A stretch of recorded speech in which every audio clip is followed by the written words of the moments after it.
Oi, mobil si abang lain eta, narik ke mananya? Oh, jasa dua orang narik nama kali ya. Duh, cek aing gila bos, mau gerak dibongkar ya.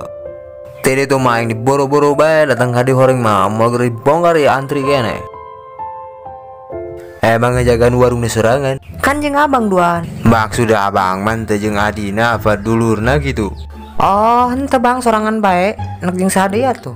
Lah jeung saaset ngeun eta kopi na abang hayang ngopi. Engke nya bang sekedeng diasak ya. Bang, euy geura ka dieu ngopi. Kumaha cager bang, cager? Alhamdulillah cager abang, geura ka dieu diuk-diuk. Tadi kurang abang panggil di tol.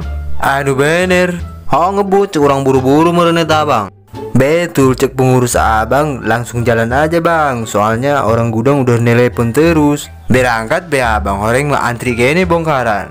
Sarua jeung urang bang, orangnya diburu-buru bae ku pengurus. Ah, mau ngopi apa mau makan sok? Kopi 2. Tunggu ya, soalnya airnya belum mateng. Oke siap. Ai sorangan semoga pamajikan can. Encan bang, bujangan kene, tapi hayang boga pamajikan mah. Ngeun udahekeun doang yo.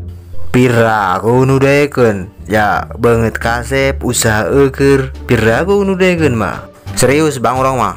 Aya bang, maker bujangan, bikang mah diunggah lembur loba. Kabogo abang eta kabenya? Lain, eueun wauheun hiji ge. Serius bang, serius. Betul kabogo abang mah diunggah lembur loba. Kumaha nganjang hiji-hiji na eta? Atuh biasa ditolak ku nu ieu pindah deui ka nu itu sampai abang teu boga hiji-hiji acan. Jorik doang suka nge-playboy di masana orang hiji-hiji acan nu bogoheun.